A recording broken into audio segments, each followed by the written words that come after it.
जय भीम नवोदय घेऊया आजच्या बातम्यांचा आढावा। महामानव डॉक्टर बाबासाहेब आंबेडकर यांनी 25 डिसेंबर 1927 रोजी महाडच्या क्रांतीभूमीत जुन्या चालीरीती, रूढी, परंपरा, विषमतेची पाळंमुळं भक्कम करणारी मनुस्मृती जाहीरपणे दहन करून सामाजिक समता रुजवणारे भारतीय संविधान या देशाला बहाल केले। मात्र आज पुन्हा मनुस्मृती डोके वर काढत आहे।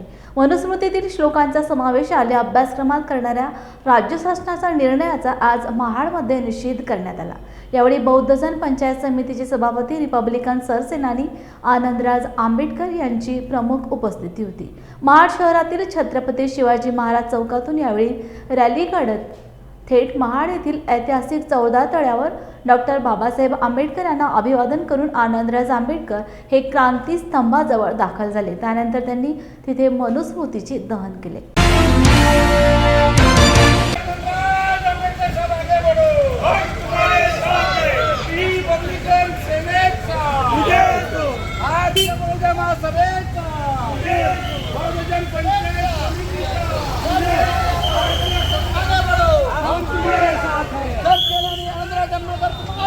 हम तुम्हारे साथ हैं। बौद्धजन पंचायत समितीचा विजय असो, बौद्धजन पंचायत समितीचा विजय असो, समता सैनिक दलाचा विजय असो। महाड येथे सरसेनानी आनंदराज आंबेडकर यांच्या नेतृत्वाखाली मनुस्मृती दहन करण्यासाठी या ठिकाणी सर्व पक्षांचे सर्व कार्यकर्ते, रिपब्लिकन सेना, बौद्धजन पंचायत समिती, समता सैनिक दल, बुद्धिस्ट सोसायटी ऑफ इंडिया सर्व राजकीय पक्षाचे या ठिकाणी, जो की या महाराष्ट्र सरकारने शाळेमध्ये पाठ्यपुस्तकामध्ये मनुस्मृती शिकवण्यासाठी केलेला आहे, तरी त्याला विरोध करण्यासाठी आज या ठिकाणी मनुस्मृती दहन करण्यासाठी सरसेनानी आनंदराज आंबेडकर यांच्या नेतृत्वाखाली लोक उपस्थित झालेले आहेत। बाबासाहेब आंबेडकरांनी या देशामध्ये क्रांती केली आणि या देशामध्ये समतेवर रचना असणारा हा समाज निर्माण व्हावा ही बाबासाहेब आंबेडकरांची इच्छा होती आणि त्या पद्धतीनं बाबासाहेबांनी या देशात संविधान सुद्धा समता, न्याय, बंधुत्व याच्यावर आधारलेलं हे संविधान आपल्याला दिलं। परंतु आपण पाहतो बाबासाहेबांनी केलेल्या क्रांतीविरुद्ध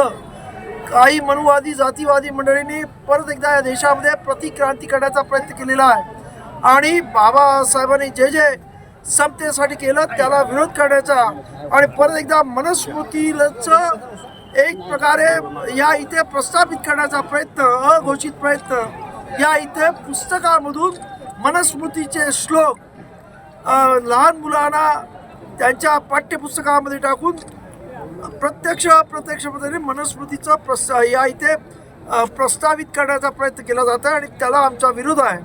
कारण या मनुस्मृतीमध्ये माणसामध्ये भेद निर्माण करणारी जाती व्यवस्था, महिलांना, दलितांना, ओबीसीना हे शूद्र आहेत, जनावरांसारखे आहेत अशा पद्धतीची श्लोकामध्ये असणारी भाषणं आणि महिलांना गुलाम आहेत आणि त्या सतत आई जन्मापासून जन्मल्यानंतर वडिलांच्या धाकामध्ये, त्यानंतर किती खराब नवरा असेल, दारुडा असेल, व्यभिचारी असेल तरी पतीच्या धाकामध्ये आणि त्यानंतर तो मुलांच्या म्हणजे ती स्त्री मुलांच्या दबावाखाली असायला पाहिजे अशा पद्धतीचं अत्यंत दुर्दैवी वक्तव्य या मनुस्मृतीमध्ये केलेलं आहे आणि ते समस्त या देशामधल्या सर्वच आमच्या माता भगिनींसाठी अत्यंत घातक आहे आणि या सर्वाचा विचार करून बाबासाहेबांनी त्या काळामध्ये ही मनुस्मृतीचं दहन केलं होतं आणि परत एकदा या इथं ह्या मनुस्मृतीला उजाळा देण्याचा प्रयत्न केला जातो आणि म्हणून 95 वर्षानंतर आम्ही या देशामध्ये हा जो प्रयत्न केला जातो त्याला ठेचून काढण्याचा प्रयत्न आंबेडकरी समाज या इथे करत आहे आणि त्याचाच एक प्रयत्न म्हणून ज्या बाबासाहेबांनी 25 डिसेंबर 1927ला या महाड मुक्कामी या मनुस्मृतीचं दहन त्यांचे सहकारी सहस्त्रबुद्धे यांच्या हस्ते केलं। आज मला आनंद वाटतोय की याच मनुस्मृतीचं दहन आम्ही त्या काळचे बाबासाहेबांचे सहकारी सुलभानाना टिपणीस यांचे नातू मिलिंद टिपणीस यांच्या हस्ते आम्ही करत आहोत आणि परत एकदा इतिहासाची पुनरावृत्ती करून खऱ्या अर्थानं या देशामध्ये आज सुद्धा बाबासाहेबांचा विचार हाच विचार प्रामुख्याने राहणार आहे। बाबासाहेबांचं संविधान हेच या देशामधला समतेवर सर आपली मागणी या प्रकरणात आज दहन केलेलं आहे, मागणी काय असणार आहे आपली, या पुढे भविष्यामध्ये काय आंदोलन मागणी काय असेल? आमची मागणी ही असणार आहे की मनुस्मृतीचे जे काही श्लोक या पाठ्यपुस्तकामध्ये दिले आहेत ते ताबडतोब काढून द्यावेत. त्याचबरोबर बाबासाहेब आंबेडकरांनी मनुस्मृती का जाळली याबद्दलचे पाठ्यपुस्तकामध्ये म्हणजे अभ्यासक्रमामध्ये विषय असावा. आणि त्याचबरोबर या इथं मनुस्मृतीची ही जी पुस्तकं आहेत जी माणसामध्ये भेद करतात, माणसाला गुलाम ठरवतात, महिलांना गुलाम ठरवतात, त्या पुस्तकावर बंदी आणायला पाहिजे असं आमचं म्हणणं आहे. परभणीत रामदास आठवले यांना मंत्रिपद मिळाल्यामुळे Republican party of India Athawale गटाच्या वतीने रिपब्लिकन पार्टी ऑफ इंडियाचे राज्य संघटक दाभाडे यांच्या नेतृत्वाखाली डॉक्टर बाबासाहेब आंबेडकर पूर्णाकृती पुतळ्याजवळ कार्यकर्त्यांच्या वतीने फटाके फोडून पेढे वाटून आनंदोत्सव साजरा करण्यात आला. रिपब्लिकन पार्टी ऑफ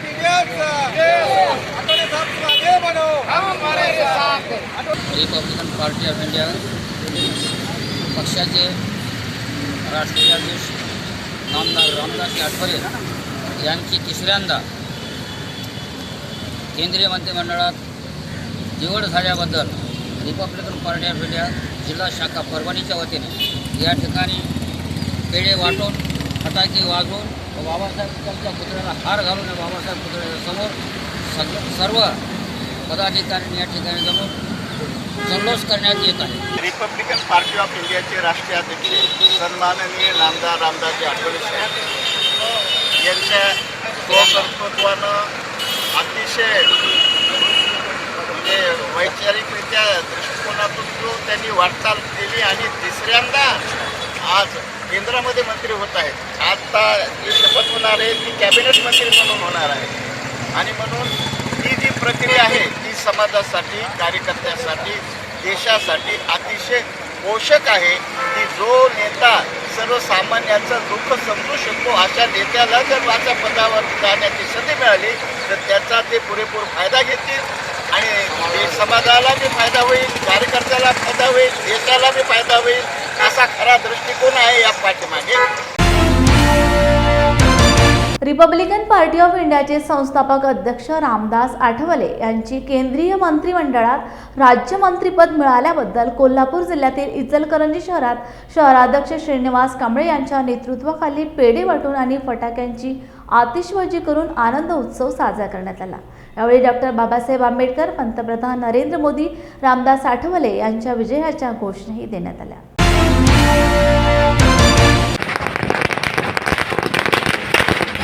आणि आज तिसऱ्यांदा माननीय नरेंद्र मोदी साहेब हे पंतप्रधानपदी आज शपथ घेतलेले आहे. त्याचबरोबर ह्या महायुतीमध्ये रिपब्लिकन पार्टीचे राष्ट्रीय नेते माननीय रामदासजी आठवले साहेब यांचे बी आज शपथविधी होत आहे. आणि माननीय नरेंद्र मोदी साहेब यांनी रिपब्लिकन पार्टी ऑफ इंडियाचे आमचे नेते माननीय रामदासजी आठवले साहेब, माननीय डॉक्टर बाबासाहेब आंबेडकरांची चळवळ व विचार हे फक्त एकमेव आपल्या देशामध्ये आठवले साहेबच मराठवाडा विद्यापीठाला डॉक्टर बाबासाहेब आंबेडकर नाव देण्यापासून, नामांतर करण्यापासून जे आजपर्यंत एकमेव असं म्हणजे दलित पॅंथरच्या माध्यमातून डॉक्टर बाबासाहेब आंबेडकरांचे विचार साऱ्या देशभर पोचवणारे एकमेव नेते म्हणजे माननीय रामदासजी आठवले साहेब. आणि मोदी साहेबांना हे समजलेलं आहे की बाबासाहेबांचे विचार आणि आचार तळागाळापर्यंत पोचवणारे एकमेव नेते म्हणजे रामदास आठवले साहेब आहेत. म्हणून त्यांनी तिसऱ्यांदा राज्यसभेवर घेऊन डॉक्टर आठवले साहेब यांचा सन्मान व राज्यमंत्रीपर्यंत आज परत एकदा तिसऱ्यांदा त्यांना मंत्रिपद पदाची वर्णी लागलेले आहे. असे पंतप्रधान आहेत की ते संविधानाला मानणारे, संविधानाचा आधार करणारे, डॉक्टर बाबासाहेबांचा आधार करणारे एकमेव नेते असल्यामुळं त्यांनी आठवले साहेबांचा सन्मानपूर्वक या आपल्या दलित समाजाचा विचार केलेला आहे.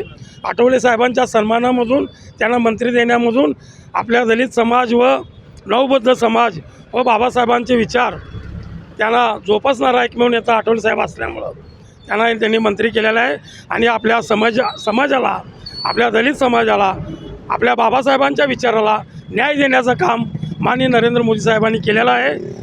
आणि आज मी नरेंद्र मोदी साहेबांचं व आठवले साहेबांचं हार्दिक शुभेच्छा करतो. रिपब्लिकन पार्टी ऑफ इंडियाच्या वतीनं समाजाच्या वतीनं मी आठवले साहेबांचा अभिनंदन करतो.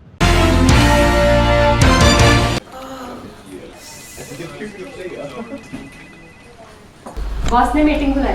क्या यार, आदमी की तकलीफ को तो समझो. बाहर बाहर उठो बैठो. जनाब, तकलीफ उठने बैठने की नहीं, तकलीफ बवासीर की है. बवासीर, फिशर, भगंदर, पाइलोनियल साइंस का आयुर्वेद तथा आधुनिक लेजर से उपचार. अभ्युदय पाइल्स लेजर हॉस्पिटल, लोहार समाज भवन के पीछे, महापुष्प सोसाइटी, शताब्दी नगर चौक से मनीष नगर रोड, नागपुर. कॉल और विजिट करें www.pilesfistulacure.com. हुआ बहू, माँ पाइल्स की बहुत तकलीफ हो रही है. तो तुम गुदरोग सर्जन के पास क्यों नहीं गई? देखो, जैसे हार्ट के लिए हार्ट स्पेशलिस्ट, ब्रेन के लिए ब्रेन स्पेशलिस्ट, तो पाइल्स के लिए पाइल्स स्पेशलिस्ट क्यों नहीं? स्त्री हो या पुरुष, टॉयलेट में तकलीफ केवल पाइल्स ही नहीं, और भी कई प्रकार के गुदरोग तथा कैंसर भी हो सकता है. इसीलिए इसकी प्रत्यक्ष जांच जरूरी है. ठीक है माँ, पर जांच के लिए हम जाएंगे कहाँ? वही काले आयुर्वेदिक पाइल्स हॉस्पिटल में. लेकिन माँ, प्रेगनेंसी में पाइल्स की दवाइयाँ? प्रेगनेंसी में आयुर्वेदिक दवाइयाँ सुरक्षित होती है. जनहित में जारी. काले आयुर्वेदिक पाइल्स हॉस्पिटल, औषधि चिकित्सा तथा सर्जरी ट्रीटमेंट उपलब्ध. हमारा पता उमरेड रोड, दिघौरी बस स्टॉप के पास, नागपुर. अधिक जानकारी के लिए वेबसाइट पर जाएं kalepileshospital.com. पुण्यातील बीटी कवळे रोड या ठिकाणी कांबळे कुटुंबियांची महार वतनातील जमीन तेथील काही लोकांनी बळकावण्याचा आरोप लक्ष्मी कांबळे यांनी केला आहे. कांबळे कुटुंबियांचा असा आरोप आहे की याने एकही रुपया न देता खोट्या सह्या करून सातबारावरती स्वतःची नावे चढवून घेतली व जमिनीचा ताबा आपल्या बळावरती घेऊन आम्हाला या जमिनीतून बेदखल करण्यात आली आहे. या प्रकरणात मास मूवमेंट संघटनेचे विजय जगताप यांनी कांबळे कुटुंबियांना न्याय देण्यासाठी मोठ्या प्रमाणामध्ये महार वतनाच्या जागेवर ठिय्या आंदोलन केले व संबंधित ताबेदारकांवर अनुसूचित जाती जमाती कायद्याअंतर्गत अॅट्रॉसिटीचा गुन्हा दाखल करण्यात यावा व कांबळे कुटुंबियांची जागा जी महार वतनाची आहे ही त्यांना परत मिळावी अशी मागणी पोलिसांसमोर केली आहे. जमीन आमच्या हक्काची, जमीन आमच्या हक्काची. आम्ही कसं जगतोय आमचं आम्हालाच माहिती आहे. एक दिवस खातोय तर एक दिवस उपाशी खातो.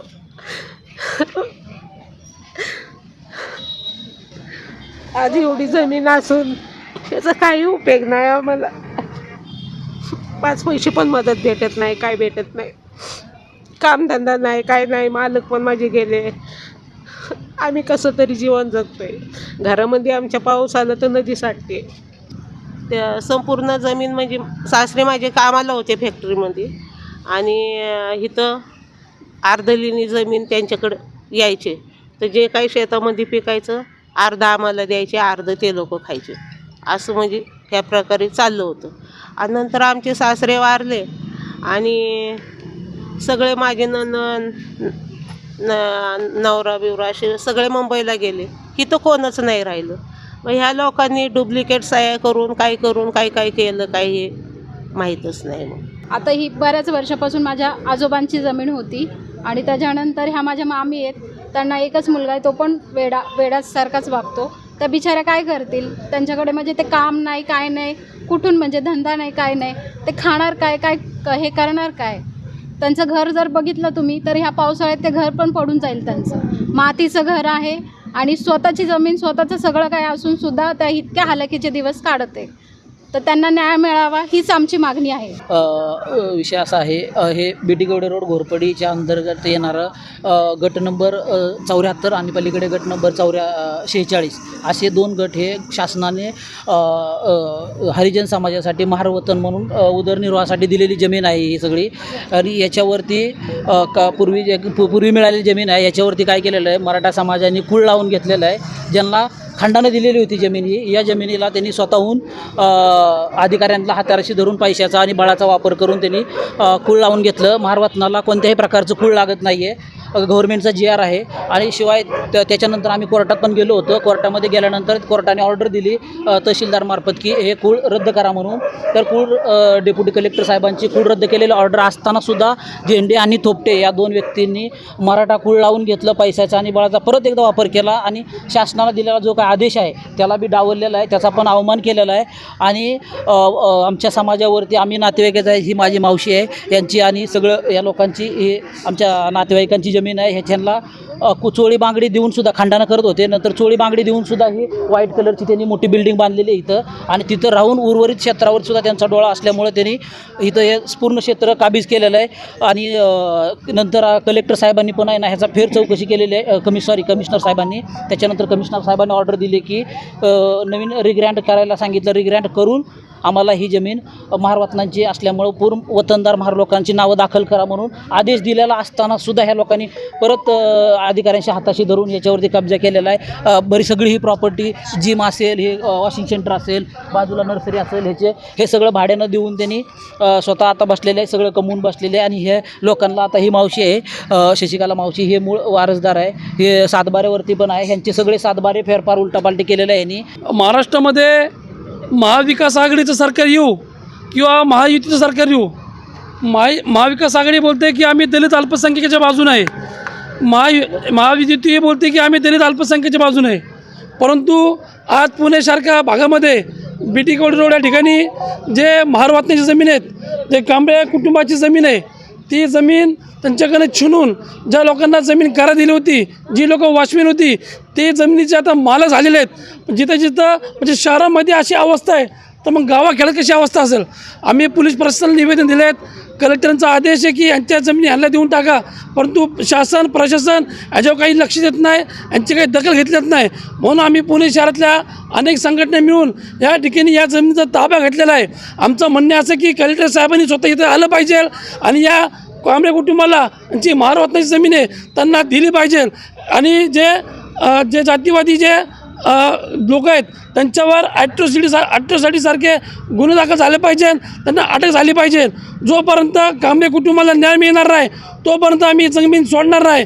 आमचं एवढंच निवेदन राहील की कलेक्टर साहेबांनी इथे या आणि कांबळे कुटुंबाला न्याय मिळवून द्या. पेशानं जरी डॉक्टर असलो तरी बाबासाहेबांनी मला हे संविधान शिकवलेलं आहे आणि ह्या संविधानाच्या आधारे हा देश चालतो आहे. या देशामध्ये मनुवादी ज्या लोकांनी महारवतनाची जमीन बळकावलेली आहे आणि अशा ह्या जमिनीवरती हे राजरोसपणे तहसीलदार, कलेक्टर, पोलीस प्रशासन अशा सर्व शासकीय प्रशासकीय यंत्रणेला हाताशी धरून गोरगरिबांची जमीन, महारवतनाची जमीन जी खंडानी थोडी बहुत खाऊन करण्यासाठी दिली होती, ह्या जमिनीवरती ताबा करून बिल्डिंगा बांधून भाड्यानं देऊन स्वतःचे पोट भरत आहेत. आणि गरीब जे वंचित आहेत, जे ताबेदार व्हायला पाहिजे होतं, जे मालक आहेत त्या मालकांना बाहेर हाकलून स्वतः ह्या जमिनीचे मालक झालेले आहेत. या सर्व मनुवादी व्यवस्थेच्या लोकांवरती ॲट्रॉसिटी अंतर्गत गुन्हे नोंद झाले पाहिजे. जोपर्यंत ह्या तहसीलदार, कलेक्टर यांची चौकशी होत नाही, ज्यांनी ह्याच्यात काळबेरं केलेलं आहे यांच्यावरती गुन्हे नोंद झाले पाहिजेत. आणि उर्वरित ह्या ज्या ताबा घेणाऱ्या ज्या समाजकंटक आहेत, जे जातीवादी आहेत, यांच्यावरती ॲट्रॉसिटी ॲक्ट दाखल झाला पाहिजे. तोपर्यंत आम्ही या ठिकाणी बसणार आहे. इथून पुढे आमचा ठिय्या ह्याच ठिकाणी असेल. पत्र दिलेलं आहे का की या जमिनीच्या संदर्भामध्ये सांगितलं की या जमीन या कुटुंबाची आहे आणि त्यांच्यावरती जो अन्याय झालेला आहे त्याच्यात 7 बारामध्ये फेरफार झालेली आहे. अशा बऱ्याच तक्रारी तुम्ही याच्यामध्ये केल्या. तर ह्या तक्रारी ज्या आहेत तुमच्या त्या ज्या विभागाशी आहेत, महसूल विभागाशी काही आहे, ज्या विभागाकडे आहेत, रेकॉर्ड विभागाशी आहे, तुम्हाला त्यांच्याकडून ते कागदपत्र मागवावे लागतात. कागदपत्र मागवल्यानंतर माझ्या लक्षात येईल की त्याच्यामध्ये काय फेरफार झाली आणि ते फेरफार झालेली आहे त्याप्रमाणे मला पुढे कारवाई करता येईल.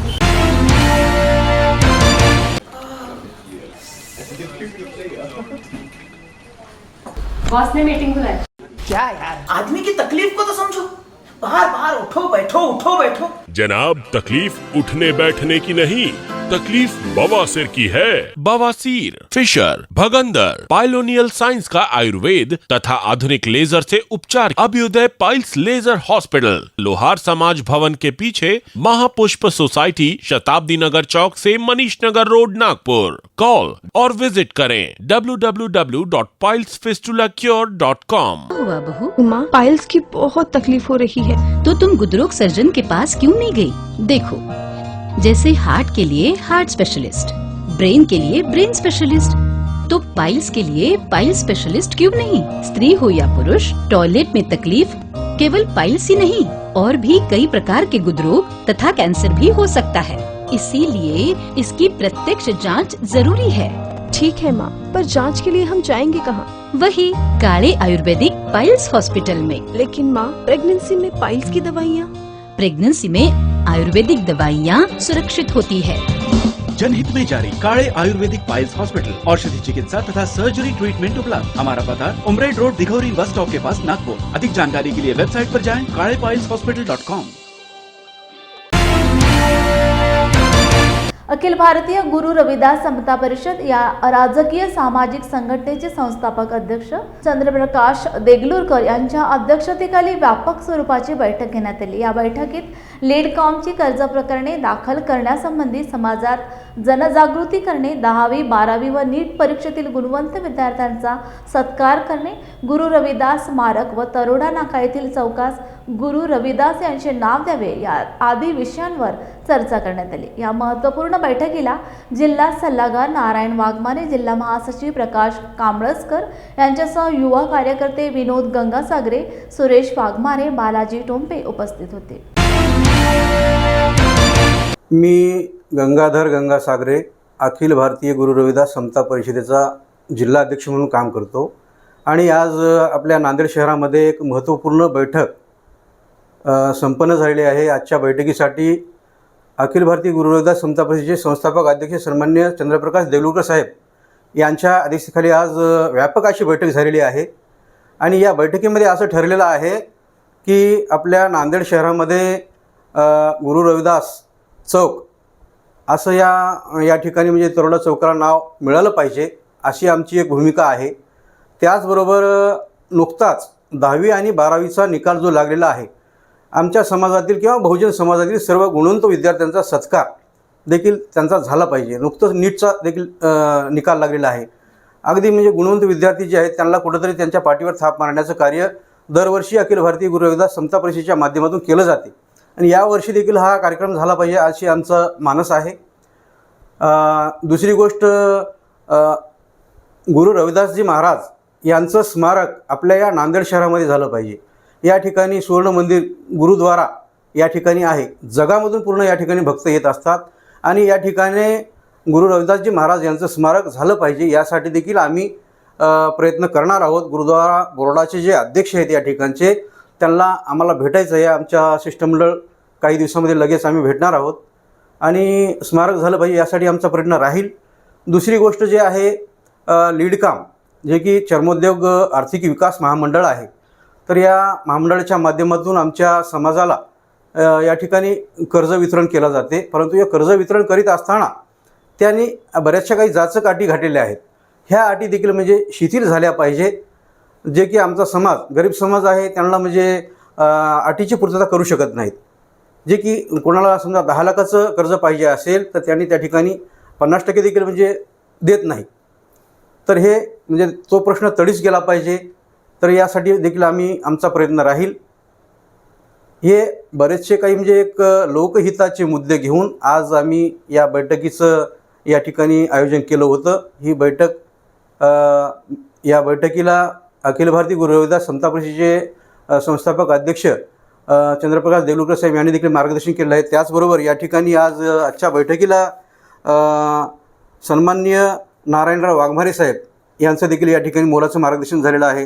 त्याचबरोबर हनुमंतराव उत्कर, त्याचबरोबर सुरेशजी वाघमारे, रोहिदासजी सूर्यवंशी यासह अनेक कार्यकर्ते आज उपस्थिती लावून ही बैठक या ठिकाणी यशस्वी झालेली आहे। प्रकाश देगलूरकर, संस्थापक अखिल भारतीय गुरु रविदास समता परिषद या सामाजिक अराजकीय संघटनेच्या वतीने दरवर्षी आम्ही समाजाच्या उपयोगाचे कार्यक्रम आयोजित करत असतो अशाच पद्धतीचा कार्यक्रम यावर्षी देखील आम्हाला आयोजित करायचा आहे. त्यामध्ये गुणवंत विद्यार्थ्यांचा सत्कार हे कार्यक्रम आम्ही घेणार आहोत.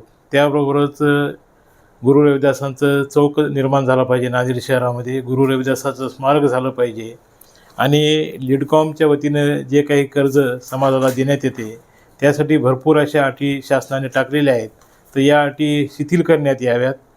ही एक आमची खूप महत्त्वाची मागणी आहे. या संबंधाने आम्ही माननीय जिल्हाधिकारी यांना निवेदन देणार आहोत आणि येणाऱ्या काळामध्ये आम्ही आंदोलनात्मक भूमिका घेणार आहोत. तसेच महत्त्वाचा जो प्रश्न आहे तो गायरान जमिनीचा आहे. आज चर्मकार समाज बऱ्याच ठिकाणी भूमिहीन आहे आणि इतर जातीतील लोक, बहुजन समाजातील लोकसुद्धा बऱ्याच ठिकाणी कष्ट करतात, कामगार आहेत, परंतु ते भूमिहीन आहेत, त्यांच्या नावाने शेतजमीन नाही आणि बऱ्याच शेतजमिनीवर बऱ्याच धनदांडग्या लोकांनी गायरान जमिनीवर अतिक्रमण केलेलं आहे. तर हे अतिक्रमण शासनानं काढलं पाहिजे आणि जे गरजू आहेत, जे भूमिहीन आहेत, कष्टकरी आहेत, कामगार आहेत, त्यांना ते दिलं पाहिजे. तर अशा पद्धतीचं आमचं मागणं आहे. तर यासाठी आम्ही मनपा आयुक्तांनासुद्धा भेटणार आहोत आणि जिल्हाधिकाऱ्यांनासुद्धा आम्ही भेटणार आहोत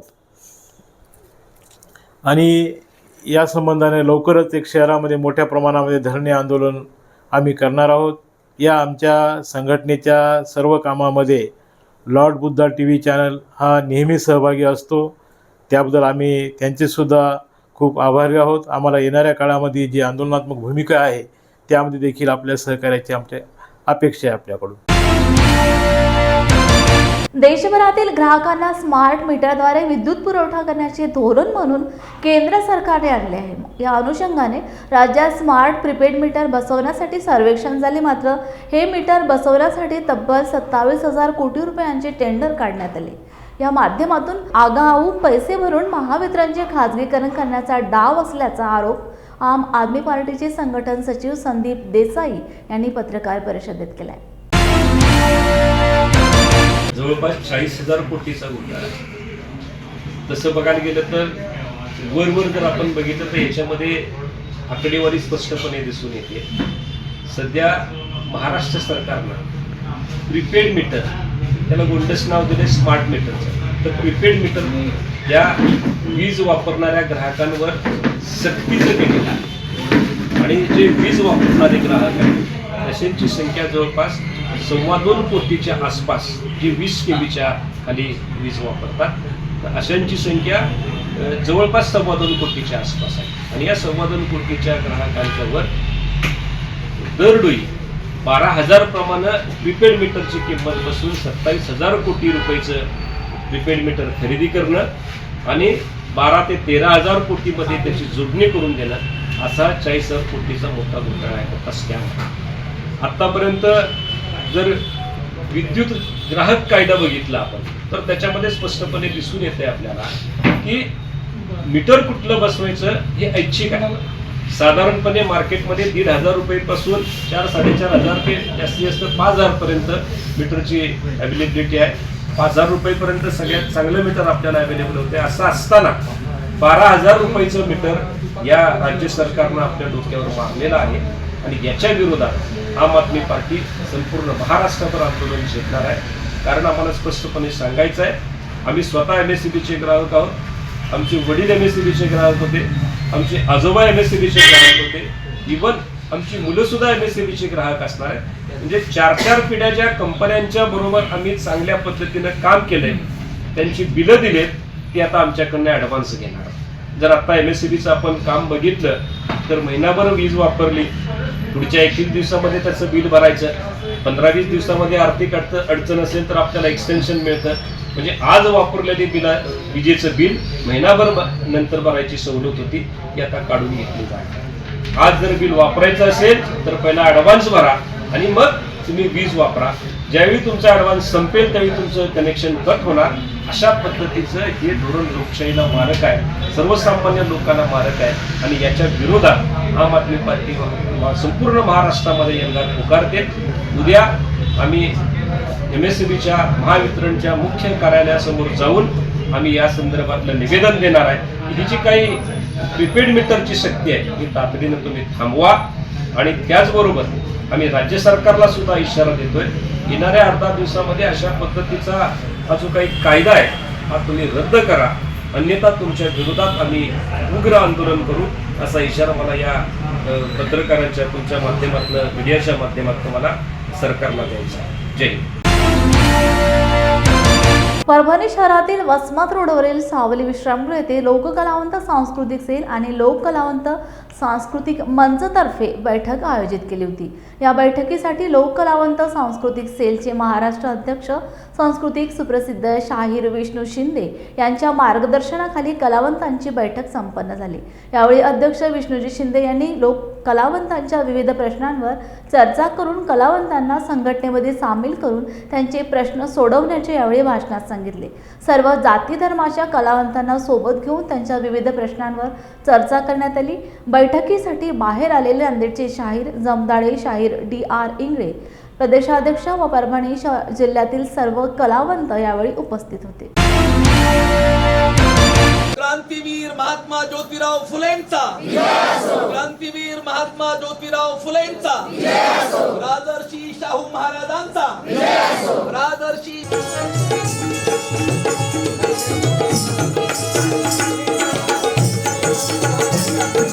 आज लोककलावंत सांस्कृतिक मंच आणि लोककलावंत सांस्कृतिक सेल यांच्या माध्यमातून परभणी जिल्ह्यातील लोककलावंतांची बैठक आम्ही सावली विश्रामगृहावरती बोलवली होती.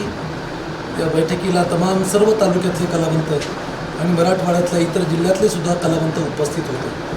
प्रामुख्यानं लोककलावंतांचे प्रश्न जे आहेत ते प्रश्न मार्गी लावण्यासाठी, कलावंतांमध्ये जनजागृती करण्यासाठी आम्ही या बैठकीचं या ठिकाणी आयोजन केलं होतं. कलावंतांचे जे प्रश्न आहेत ते प्रलंबित प्रश्न आहेत. अनेक वर्षानुवर्षे आम्ही त्या प्रश्नाच्यासाठी पाठपुरावा करत आहोत. मोर्चे, आंदोलनं, धरणं, उपोषणं आदी लोकशाही मार्गाने प्रयत्न करीत आहोत. परंतु राज्य सरकारनं आमच्या काही प्रश्नाकडे दुर्लक्ष केलेलं आहे. त्यामध्ये प्रामुख्यानं लोककलावंत आर्थिक विकास महामंडळ राज्य सरकारनं स्थापन करावं ही आमची मागणी आहे. आणि राज्य सरकारनं लोककलावंत आर्थिक विकास महामंडळ स्थापन करून त्या महामंडळाला महाकवी वामनदादा कर्डक यांचं नाव द्यावं ही आमची लोककलावंतांची मागणी आहे. दुसरी अत्यंत महत्त्वाची मागणी आहे की राज्य सरकारच्या वतीनं चित्रपटातल्या नटनट्यांना मोठे मोठे पुरस्कार देऊन सन्मानित केलं जातं. परंतु छत्रपती शिवाजी महाराज, फुले शाहू आंबेडकर या महापुरुषांचा विचार आपल्या गायनातून, आपल्या कार्यक्रमातून सर्वसामान्य माणसापर्यंत पोहोचवणाऱ्या लोककलावंतांना मात्र पुरस्कार दिले जात नाहीत. आणि म्हणून आम्ही मागणी केलेली आहे की समाजभूषण पुरस्कार असेल, पद्मभूषण पुरस्कार असेल, पद्मश्री पुरस्कार असेल, असे पुरस्कार बहुजन समाजातील लोककलावंतांना देऊन राज्य सरकारनं त्यांचा योग्य मानसन्मान केला पाहिजे. ही सुद्धा आम्ही मागणी प्रामुख्यानं या बैठकीमध्ये चर्चेला आणली होती. दुसरी एक महत्त्वाची मागणी आहे की केंद्र सरकारच्या आणि राज्य सरकारच्या बऱ्याच घरकुल योजना आहेत.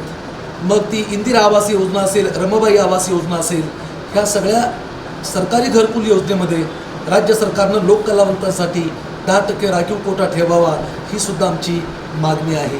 दुसरी अत्यंत महत्त्वाची मागणी आहे की लोककलावंतांचं, तमाशा कलावंतांचं आणि एकूणच सर्वच कलावंतांचं कार्य ज्या विभागातून केलं जातं त्या सांस्कृतिक विभागाचे मंत्री जे असतात ते मात्र कलावंत नसतात किंवा त्यांना कलेची जाणीव नसते किंवा एखादा कलावंत आजपर्यंत त्या खात्याचा मंत्री झाला नाही.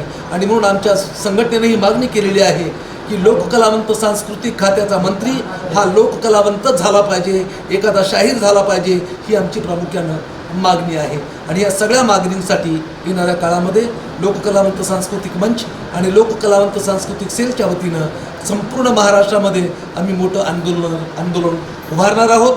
त्याची प्राथमिकता म्हणून त्याची घोषणा आम्ही आजच्या या बैठकीत केलेली आहे. पुढचं आंदोलन थोड्या दिवसामध्ये सुरू करण्यात येईल. बातमीपत्रात घेऊया अल्पश विश्रांती. पुन्हा भेटूया नवीन घडामोडी घेऊन. जय भीम.